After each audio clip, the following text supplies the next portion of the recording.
Later on tonight, the public test server of the Xbox One and PS4 versions of PUBG will be getting an update. On this test server patch, we'll be testing out all the stuff that's going to come out on the 30th of July, which is the next big update for PUBG on console. And like I said, that's coming out tonight, July 22nd at 7 p.m. Pacific time, which is 10 p.m. Eastern. And it's going to roll all the way until August 6th, so it's going to roll actually a week after this thing goes to the live servers. And the reasoning it's closing a week after the live servers is to test the back-end server stabilization, which will then be applied to the live servers on August 13th, a week later.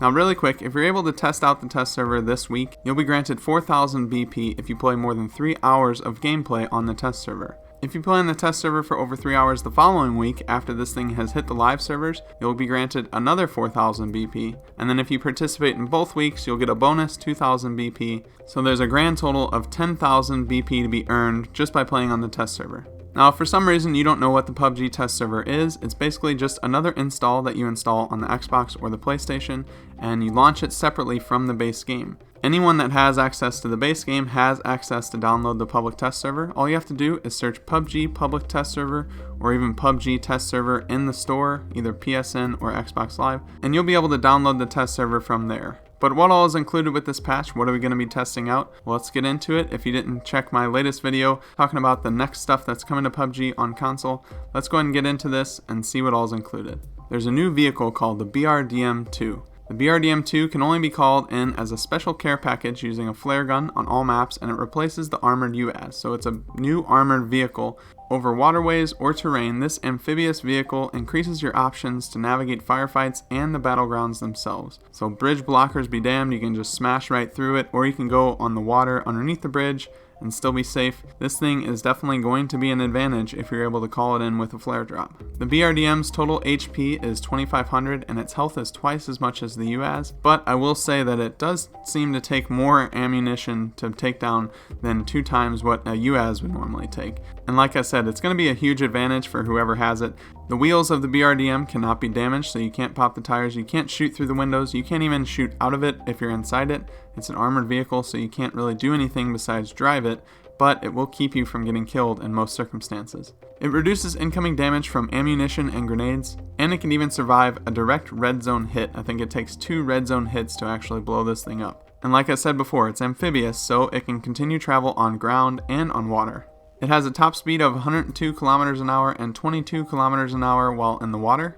And they've actually made a change since the latest patch notes, and I think they've applied this to PC as well. In solo mode, the damage taken to the vehicle is increased by 80%, which makes it much easier to kill. And in duos mode, the damage taken is increased by 40%. So they've already started to fine tune this thing, so the first implementation that we're getting is kind of an edited, more nerfed version of the BRDM than what PC had originally. And I think that's a good thing, because if you found this in solo mode, you could just ride it until the final circle and probably just run over the last guy and just win the game. So it's good to see that they're taking player feedback seriously, making some very needed changes to this vehicle. There's also a new weapon with this patch called the Deagle, which is the Desert Eagle, of course. The Deagle is a handgun that deals the strongest pistol damage with great muzzle velocity and will be spawned on all maps. The Deagle can deal 62 damage per shot and take both red dot and holographic sights, various magazines, and laser attachments that improve hipfire accuracy. Now, with greater than average pistol damage and muzzle velocity comes harder to control recoil, of course.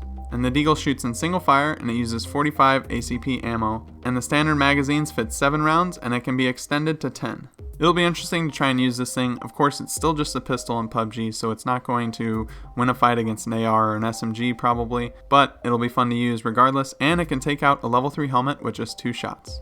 Something brand new that we found out with this patch is improved loot sorting. And from the image here, it looks like attachments are first, then armor, and then ammo, and then guns and stuff like that, so you can quickly scroll up and down, know where you're going to go and what you need to find. No more just scrolling back and forth trying to find the grenade, trying to find the suppressor, things like that. It'll be sorted for you, making it much easier. Another cool feature that they added, something small, but I like these quality of life fixes, auto replace weapon skin. You can automatically replace the skin on a picked up weapon with your own with the new option. You can toggle auto replace weapon skin option from the settings, gameplay, and functionalities menu. When toggled on, the weapon you pick up will have the skin replaced with your own weapon skin. If there's no skin to replace, the weapon skin of the picked up weapon will stay as is.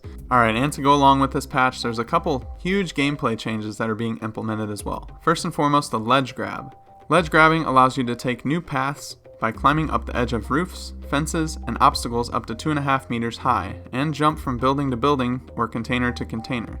And with this, players are going to be going all over the place. You're not going to be able to pinpoint exactly where somebody should be or could be, because now you can jump from roof to roof, use the ledge grab, and pull yourself up. You can even jump from a roof to a balcony, hard flanking an opponent like you've never seen before. Obviously, it's a little limited. You can't just go crazy, because if you mess up, you could fall and take damage. And once you do ledge grab, you can be stuck in that animation for quite a long time, so you definitely need to use it wisely, but I think this is going to be a lot of fun. It's going to be fun to mess around and just test out and see where you can get where you couldn't get before. You can activate the ledge grab by either jumping, and then you continue to press A or X, or by pressing A at the right time in midair when you're going to ledge grab.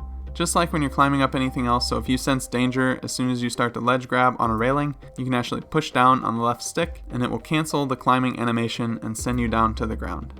Then they put a note in here basically saying they want your feedback. How is the ledge grab working for you? Do you have any suggestions? This is the first iteration on console. Obviously, they're going to be tweaking this back and forth. So any feedback we give them can be used and will be used, I believe, to make it better and what the players actually want to see. So if you do have some suggestions or you don't see something working as far as the ledge grab system goes, definitely reach out to them on Twitter or on the forums and let them know about it, because our input can actually make a difference with the game. And the second big gameplay change here, they improved the gas can, and rather they overhauled it. So before you'd have a gas can, all you could do really is just fill up a vehicle's fuel tank so you can drive further distances. Now the gas can actually be blown up. As soon as a gas can explodes, it will deal damage to all players in the radius around its location, and the closer you are to that blast, obviously, the more damage that you'll take. And like anything else in PUBG, you can hurt yourself with this, and you can hurt your teammates, so be careful when you're blowing this thing up. Make sure you're only shooting who you want to. To use the gas can, obviously you're going to drop it on the ground, and you can damage it with bullets or throwables, which will cause it to explode and deal damage to those close by. I imagine we're going to see a lot of clips, funny moments with the gas cans, just baiting people. I don't know what you guys can come up with, but I'm sure some of the clips are going to be hilarious. There's also a new radio message system in the game, and this is especially great for people that don't have comms or are playing with people in other regions. You'll be able to quickly say something to your teammate without actually using your voice. You click the right stick to open the radio message wheel, and then 8 types of messages will be provided on the screen. If you select ping, you can ping certain items, so if you ping a level 2 helmet, it'll show that there's a level 2 helmet on the location that you marked. You can use ping on care packages or death crates to share their location, ping the direction you want to move towards to share the direction with your teammates, and all of these will place a marker on the map so that it's easy to see for your teammates. Enemy spotted allows you to quickly share the location of an enemy you've spotted. Use enemy spotted at an enemy's location to mark it on your map and share it with your teammates. So that's a really helpful tool, and I think it's going to be great for people, especially when they don't have comms. And even if you do, you use this system and you get a lot of valuable information. So if I tell my teammate, even if I tell him, hey, there's a level 2 helmet in this bathroom, what I can do is ping it and show him exactly where that is on the map without actually having to open the map, find the building, figure out what corner of the building I'm in, and then mark it myself. Need ammo works dynamically with the message reflecting the ammo type of the weapon you're holding. So if you say you need ammo and you have an M4 out, it's going to say something like, I need 5.56. If you don't want to see this, you can mute radio message from teammates individually by holding X in the team management menu. So there's an option to turn it off for those that don't want to use it. But if you're playing with randoms, or if you're even playing with your regular team, this seems like a really great feature to have. Another quality of life change that I really like that they've added: the distance between you and the enemy you just killed will be displayed along the standard kill message in the middle of the screen. So it'll show you exactly how far away the kill was if it's over 100 meters away. This will appear only when you kill the enemy by yourself, so if you knock somebody and don't finish them, it's not going to show you. If someone else kills that person for you from a certain distance, it's not going to show you.